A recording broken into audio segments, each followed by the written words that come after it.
할렐루야. 귀한 수요 목자 귀한 시간에 나오신 여러분을 주님의 이름으로 환영합니다. 우리의 모든 삶이 주님의 은혜인 줄로 믿습니다.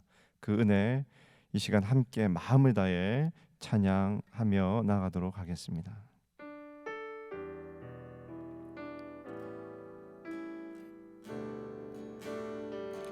은혜로다 주의 은혜 날 살리신 주님의 그 은혜라 은혜로다 주의 은혜 날 살리신 주님의 은혜 은혜로다 은혜로다 주의 은혜 날 살리신 주님의 그 은혜라 은혜로다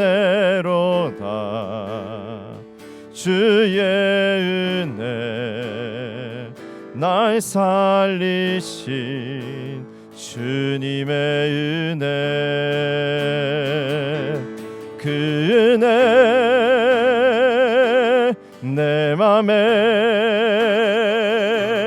영원히 나를 붙들고 가네 그 은혜 평생에 영원히 나를 일으키시네 큰 죄에서 날 구했네 한량없는 주님의 그 은혜라 아들 피로 날 살렸네 증량 못할 주님의 은혜 그 은혜 내 맘에 영원히 나를 붙들고 가네 그 은혜 평생에 영원히 나를 일으키시네 그 은혜 내 맘에 영원히 나를 붙들고 가네 그 은혜 평생에 영원히 나를 일으키시네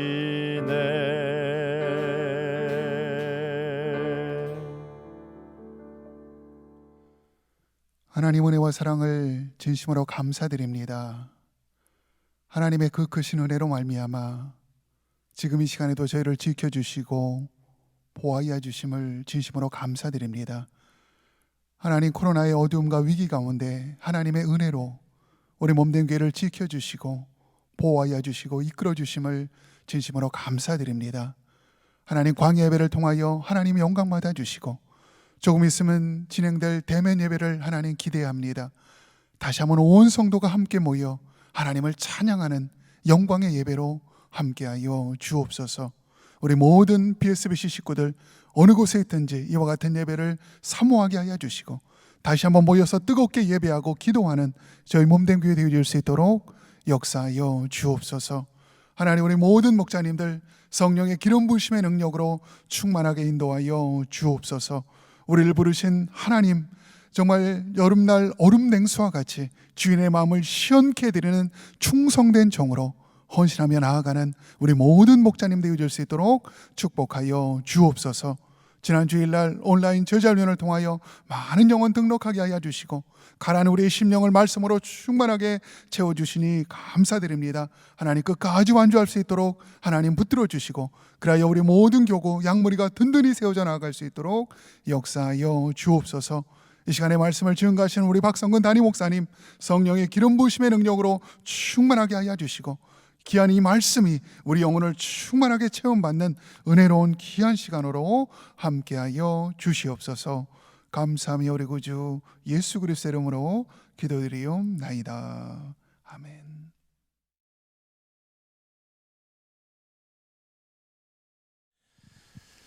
할렐루야. 우리 귀한 목자님들 또 주 안에서 만나 뵙게 돼서 너무 감사하고 반갑습니다. 한 주간도 잘 지내신 줄 믿습니다. 아마 코로나 사태가 많이 진정이 되어가고 있고 조만간에 다시 실내 예배도 허락되지 않을까 생각을 합니다.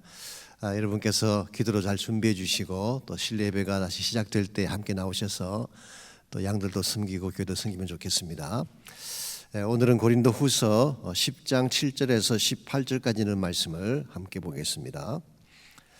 제가 봉독해 드리겠습니다. 여러분께서도 같이 말씀 보시면서 따라오시면 좋겠습니다.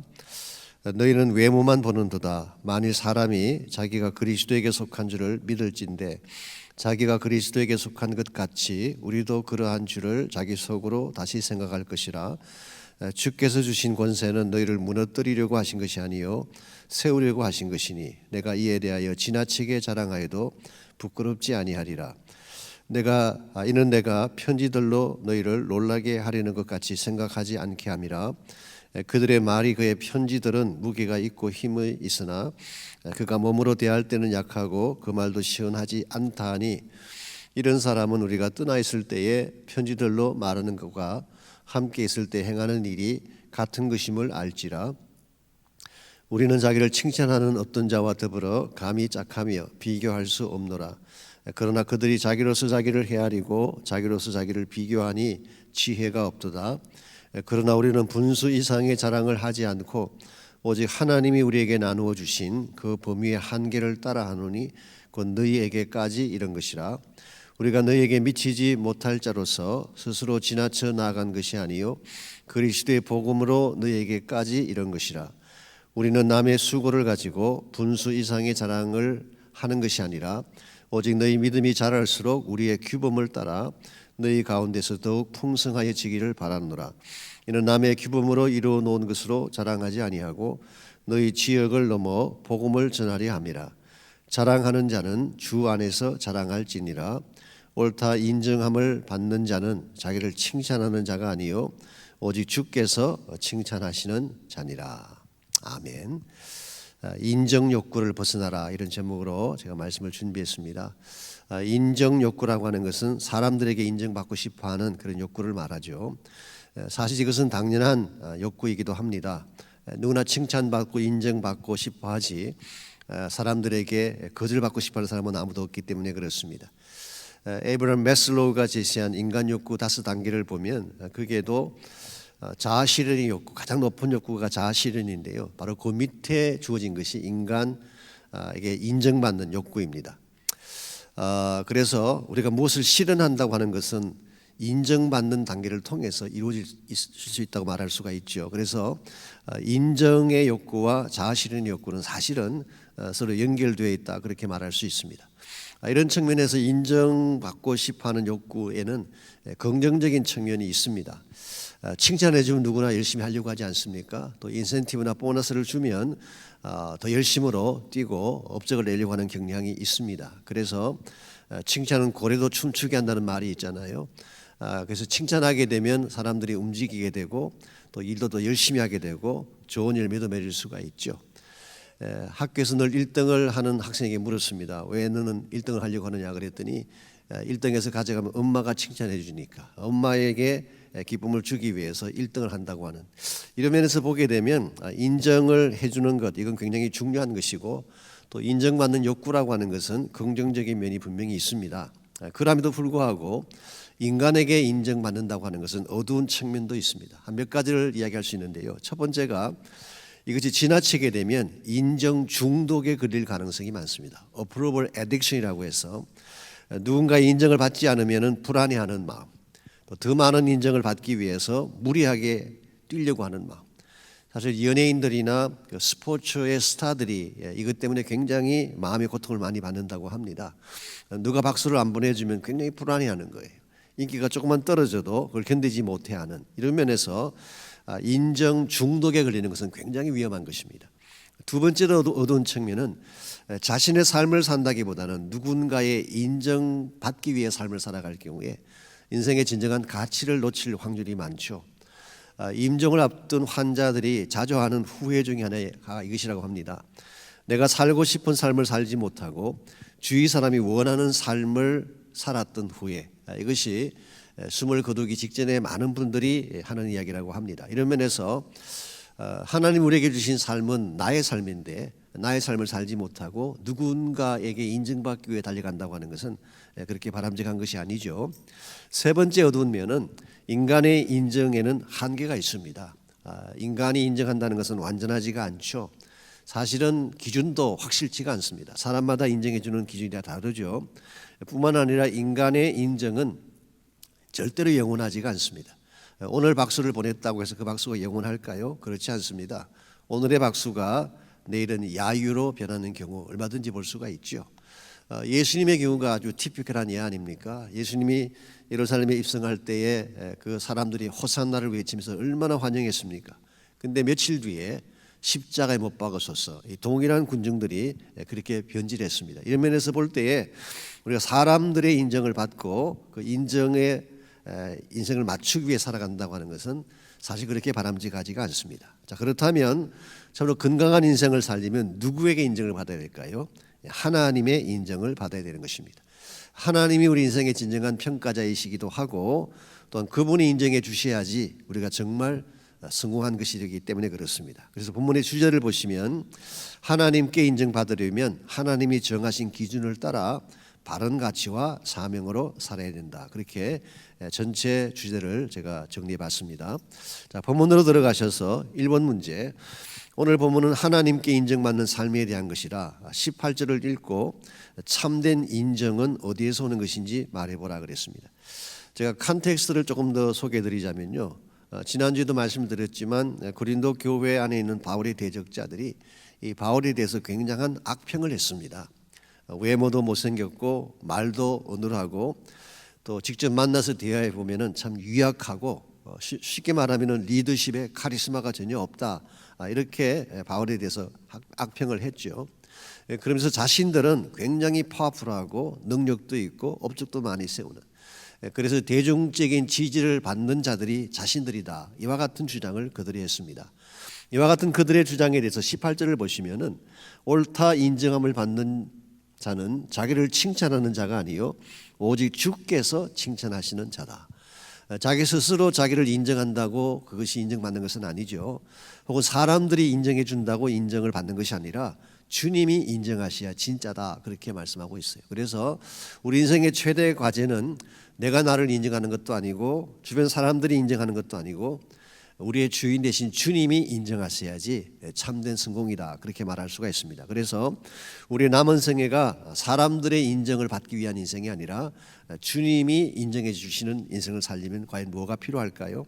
제가 2번부터 마지막 번까지 여기에 대한 몇 가지 원리들을 제가 정리해 봤습니다. 2번 문제 보겠습니다. 반대자들은 바울의 어떤 면을 조롱한 것 같은가? 7절과 8절을 읽고 인생의 진정한 가치가 어디에 있는지 말해보라 그랬습니다.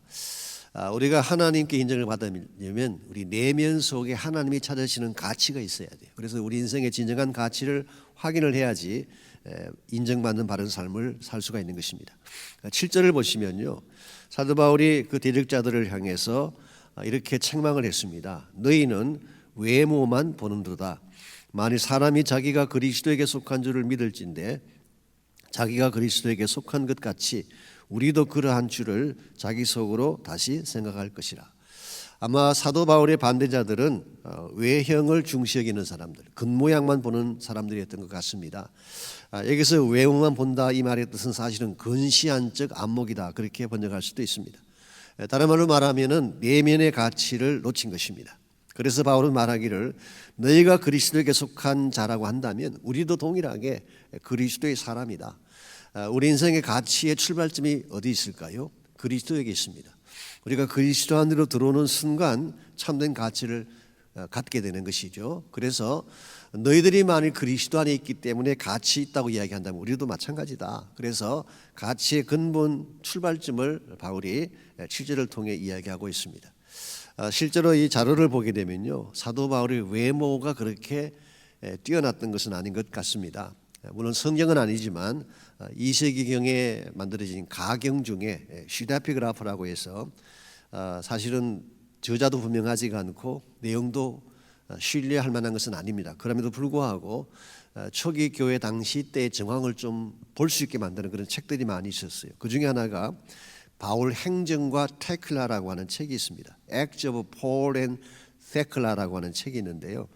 이 테클라라고 하는 사람은 여자입니다. 여자분이고 약혼자를 가지고 있는 처녀였는데 한 번은 사도 바울의 집회에 참석을 했다가 바울의 설교를 듣는 중에 멸류를 당하고 바울을 따르는 자가 됩니다. 그래서 바울의 여제자가 되었다 그렇게 말할 수가 있어요. 이렇게 되니까 가족들이 반대를 하고 약혼자도 반대를 하고 굉장히 많은 박해를 받게 되고 심지어 화형에 처하는 위치까지 가게 되지만 기적적인 방법으로 살아나게 되고 사역을 하게 된다는 그런 스토리를 담고 있는 것이 바울 행정과 테클라라고 하는 책입니다. 그게 보게 되면 이 테클라라고 하는 이 자매님이 사도 바울을 처음 보았을 때 그 모습이 묘사가 되어 있어요. 첫째는 대머리였어요. 키가 작았대요.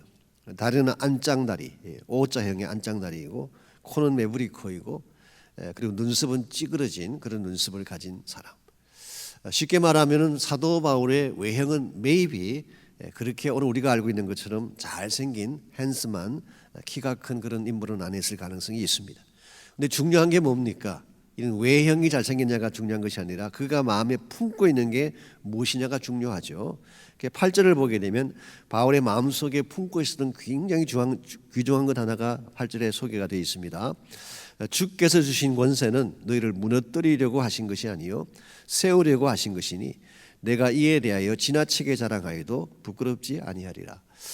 주님이 바울에게 권세를 주셨습니다. 사도로 부르시고 또 복음의 권세도 이렇게 주셨죠. 근데 바울이 가진 모든 권세는 무엇을 위한 것이냐? 너희들을 무너뜨리려고 하는 것이 아니라 세우려고 하는 것이다. tearing down 하는 것이 아니라 building up. 사람들을 세우고 사람들을 양육하는 것. 이게 사도 바울이 가지고 있는 내면적인 건강함이라고 말할 수가 있습니다. 오늘 여러분과 제가 하나님 앞에 인정받으려면요, 우리 마음에 이와 같은 내면적인 면이 있어야 돼요. 사람들을 세울 수 있는 마음, 또 영향을 끼쳐서 사람들을 변화시킬 수 있는 마음. 그래서 우리 10년 가운데에 사람들을 사랑하고 세워주고 변화시키려고 하는 이와 같은 것을 가질 때에 하나님 우리 삶을 인정해 주시는 것입니다. 사무엘상 16장에 보시게 되면 그 유명한 사무엘 선지자가 이제 왕으로 세울 자를 찾기 위해서 이세 집을 방문한 그 사건이 나와 있죠. 7절에 보면 하나님이 사무엘에 이렇게 말씀하죠. 용모와 키를 보지 말아라. 즉 외형을 보지 말라 그런 뜻이. 사람은 외모를 보거니와 여호와는 중심을 본다 그런 말씀이 나오죠. 하나님의 관심사는 우리의 외형이 아닙니다. 외형을 아무리 잘 꾸며놓아도 내면이 누추하다면 하나님 보실 때는 가치가 없는 것입니다. 그래서 그 7명의 형들이 앞을 다 지나가겠지만 하나님이 아니라 그러셨잖아요. 그리고 맨 마지막에 들판에서 일하다가 달려온 다윗을 보고 그가 이 사람이다 그렇게 인정하셨잖아요. 사실 그 장면을 가만히 생각해 보면요, 다른 7명의 형제들은 다 목욕도 하고 옷도 갈아입고 잘 차려입고 나왔을 가능성이 있습니다. 그런데 다윗은 지금 들판에서 일을 하다 돌아왔으니까 아마 몸에 양의 오물도 묻었을 가능성이 있고 얼굴은 땀이 나서 범벅이 되어 있고 목욕을 못했기 때문에 굉장히 보기가 누추했을 가능성이 있습니다. 그런데 하나님은 뭘 보셨어요? 외형을 본 것이 아니라 이 바울의 마음속에, 다윗의 마음속에 있는 진수를 보신 것입니다. 그래서 내 마음에 합한 자다 그렇게 이야기하시고 다윗을 세워주셨죠. 오늘 이 시대에도 세상 사람들은 외모를 많이 중요하게 여기고 외형을 가치 있게 생각합니다. 여기서 말하는 외모라고 하는 것은 꼭 얼굴만 말하는 것이 아니라 외적으로 갖추고 있는 것을 말할 수 있습니다. 우리의 집이라고 할지 뭐 권력이라고 할지 우리의 포지션 같은 것, 이와 같은 것들을 굉장히 중요한 가치로 보고 있죠. 그런데 하나님은 그게 관심이 없습니다. 우리 내면에 무엇을 담고 사느냐. 이게 하나님이 찾으시는 가치예요. 3번 문제, 대적자들은 잘못된 기준을 가지고 자신들을 평가했다. 사람을 평가하는 참된 기준이 무엇이 되어야 할까라고 물었습니다. 사실 9절에서 11절까지를 보시면은 사도 바울이 편지로는 강하게 이야기하는데 만나면 별 볼 일 없다. 여기에 대해서 바울이 그렇지 않음을 먼저 이야기를 합니다. 만났을 때나 편지를 썼을 때나 동일하다 그렇게 이야기를 하죠. 즉 자기를 공격하는 그 대적자들, 자신들이 잘난 줄 알고 함부로 바울을 평가하는 그러한 평가에 대해서 반박을 한 후에 12절에서 그는 이렇게 말씀합니다. 우리는 자기를 칭찬하는 어떤 자와 더불어 감히 짝하며 비교할 수 없노라. 그러나 그들이 자기로서 자기를 헤아리고 자기로서 자기를 비교하니 지혜가 없다 그렇게 말씀을 했어요. 스스로 자신을 칭찬하는 자들, 이러한 자들하고는 상종하고 싶지 않다 그런 말이에요. 자기가 자기를 비교하고 자신을 평가하는 것은 어리석은 것입니다. 즉 평가의 기준이 누구인가요? 자기 자신이죠. 자기 자신. 그래서 New Living Translation은 오늘 이 12절을 이렇게 번역을 했어요. Using themselves as a standard of measurement. 무엇을 측정하는 기준을 자기 자신을 삼았다. 이건 굉장히 어리석고 잘못된 것입니다. 자기가 어떻게 자기를 평가하는 기준이 될 수가 있겠어요? 또 사람들이 어떻게 우리를 평가하는 기준이 될 수가 있겠어요? 그래서 13절에서 바울은 참된 평가의 기준을 이렇게 소개합니다. 그러나 우리는 분수 이상의 자랑을 하지 않고 오직 하나님이 우리에게 나누어 주신 그 범위의 한계를 따라하노니 곧 너희에게 이런 것이라 그랬어요. 이 범위의 한계를 따라한다. 하나님이 주신 범위의 한계를 따라서 평가하고 진행하고 행한다 그런 뜻이에요. 여기에 범위의 한계라고 번역했을 때에 사실 영어 성경 보면은 the measure of area, 어떤 영역에 대한 범위를 말한다 그렇게 이야기했는데요. 이 범위라고 번역한 이 단어가 헬라어 카논이란 단어, 카노노스, 카논이란 단어예요. 이 카논이란 단어에서 나온 유명한 영어가 캐넌. 혹시 신학 공부하신 분들은 아실 것입니다. 성경을 표현하는 용어 중에 캐논이란 말이죠. 캐논. 이 캐논이라고 하는 것은 절대적 그 권위를 가진 것이다 그런 뜻이에요. 그래서 우리가 정경을 캐논이라 그러죠.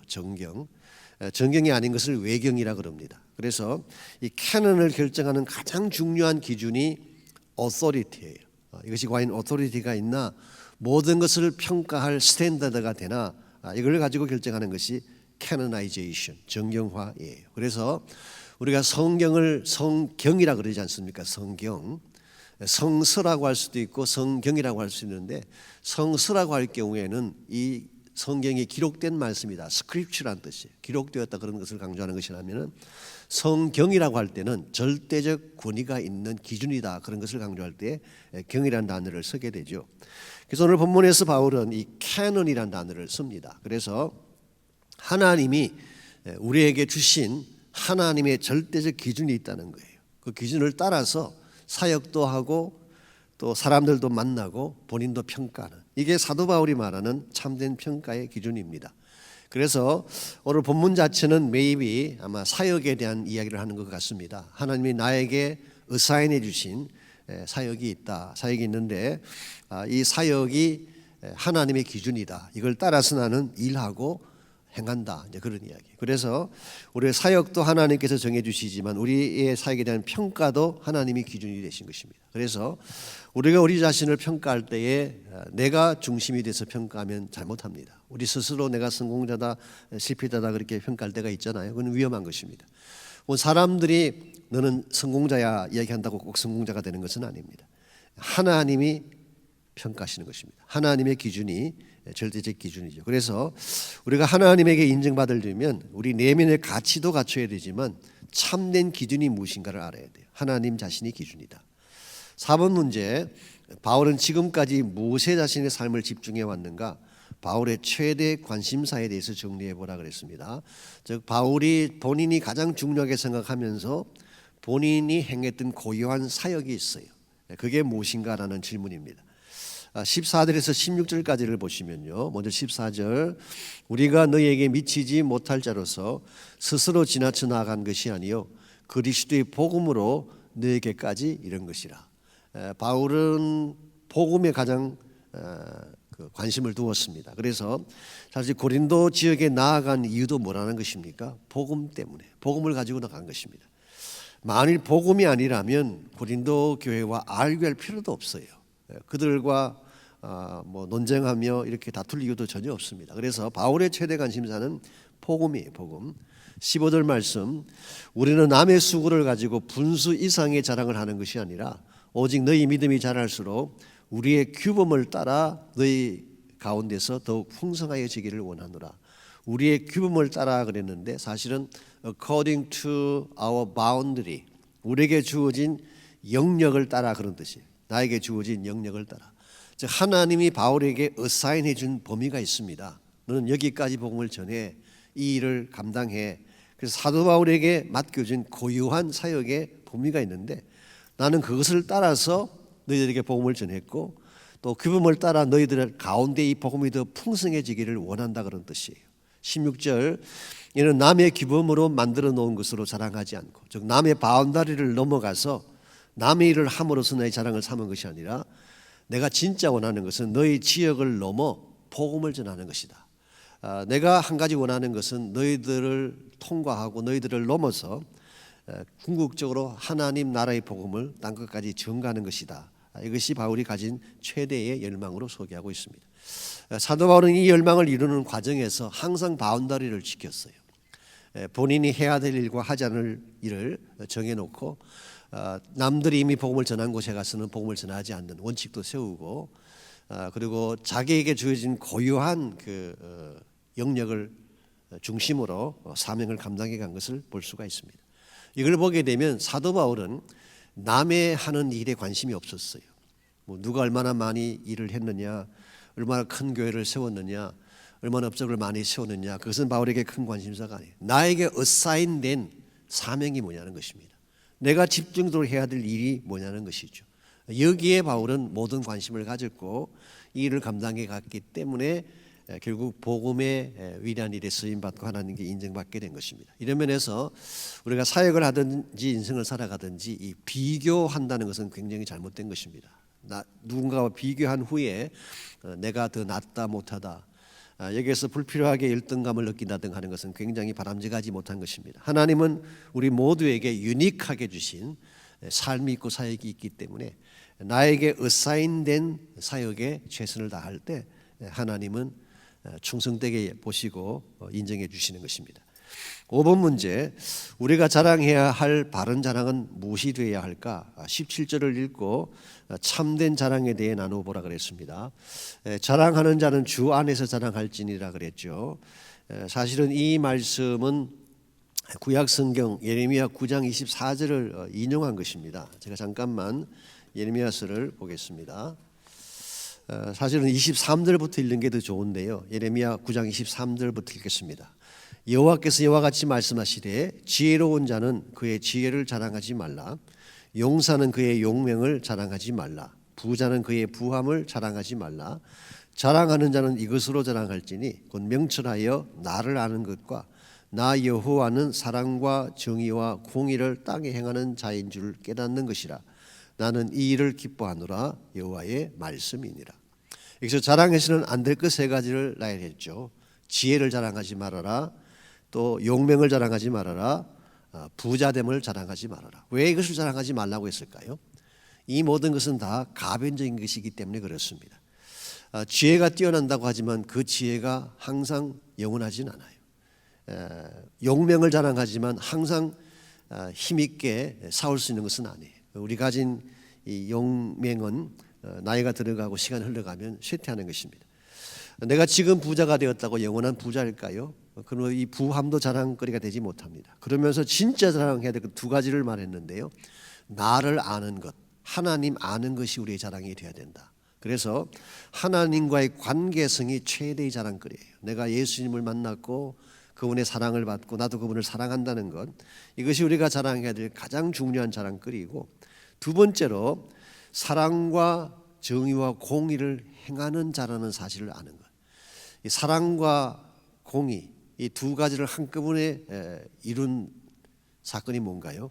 십자가죠 사실은. 그래서 하나님은 사랑도 베푸시지만 공의도 집행하시는, 사랑과 공의 둘을 만족시켜준 대표적인 사건이 십자가 사건이죠. 그래서 요약하면 이와 같은 것입니다. 하나님 아는 것이 우리의 자랑거리가 되어야 되고, 하나님이 행하시는 모든 구속 사역, 이것이 우리의 자랑거리가 되어야 된다. 그래서 우리는 복음을 자랑해야 된다고 말할 수가 있고, 십자가를 자랑해야 된다 그렇게 말할 수도 있고, 혹은 한 걸음 더 나아가서 하나님 자체를 자랑해야 된다 그렇게 설명할 수도 있습니다. 그래서 New Living Translation 이걸 이렇게 재밌게 번역을 했어요. Boast only about the Lord.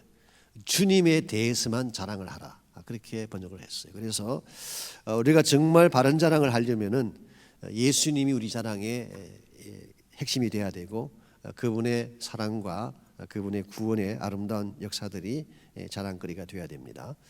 6번 문제, 인간에게서가 아닌 하나님께 인정받아야 축복된 삶이다. 그런 삶을 살려면 무엇을 인식해야 될까? 제가 세 가지를 말씀드렸습니다. 첫 번째로 내면의 가치를 인식해야 된다. 우리 내면에 무엇을 품고 사느냐가 중요합니다. 두 번째로 정당한 기준이 있어야 돼요. 하나님의 말씀 혹은 하나님 자체가 스탠다드죠. 세 번째로 자신의 사명, 고유한 자신의 사명을 인식을 해야지 우리가 하나님 앞에 인정을 받을 수가 있습니다.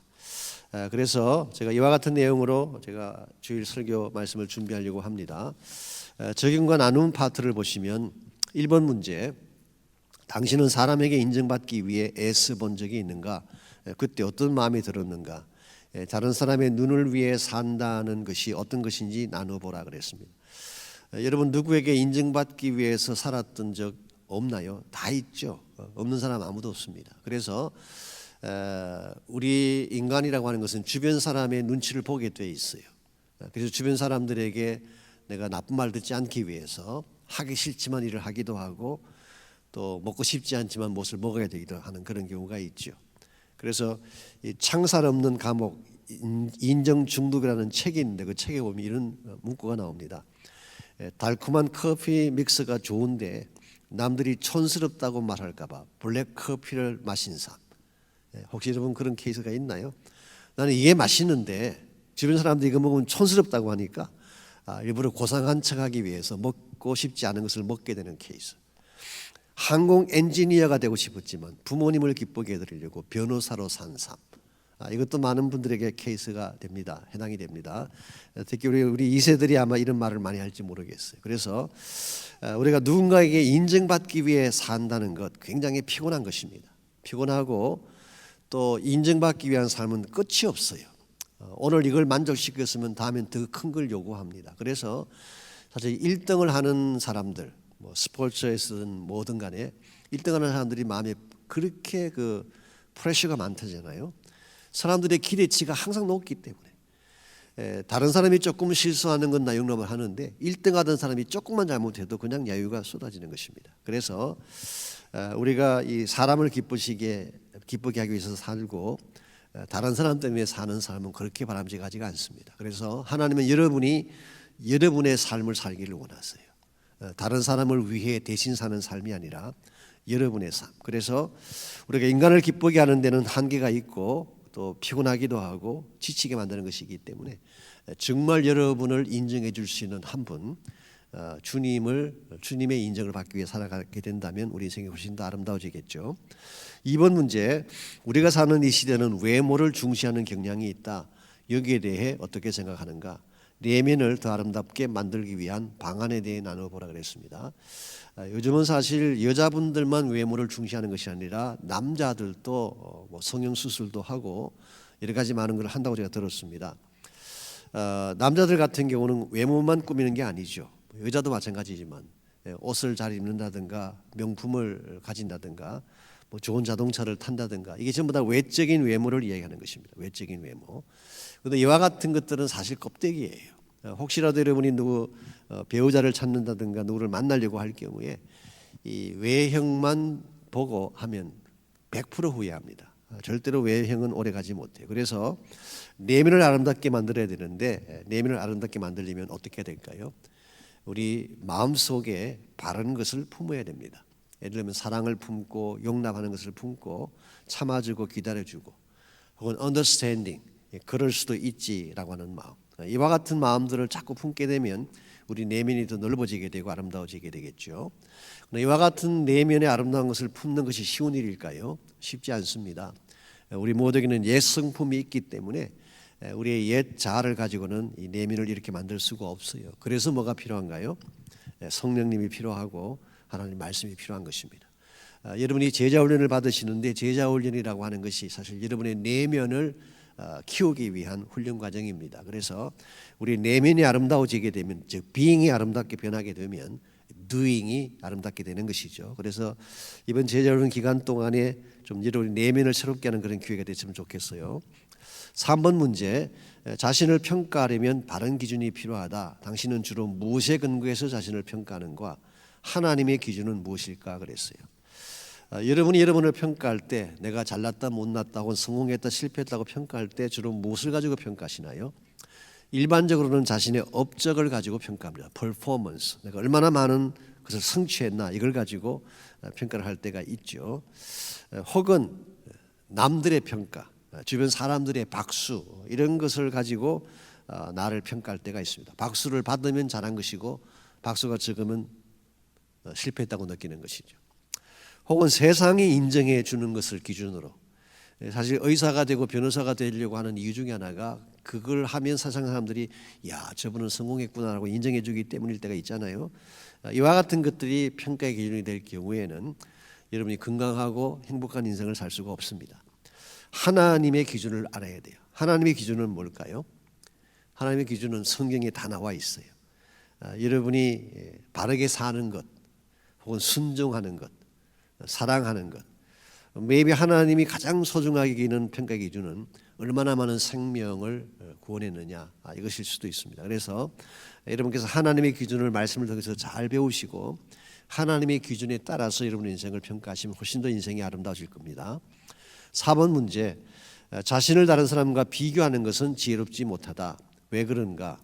자신에게 주어진 고유한 역할과 사명에 대해 나누어보라 그랬습니다. 나를 다른 사람과 비교하는 것은 지혜롭지 못합니다. 나는 나기 때문에 그래요. 하나님이 나에게 주신 고유한 가치가 있습니다. 누구든 마찬가지예요.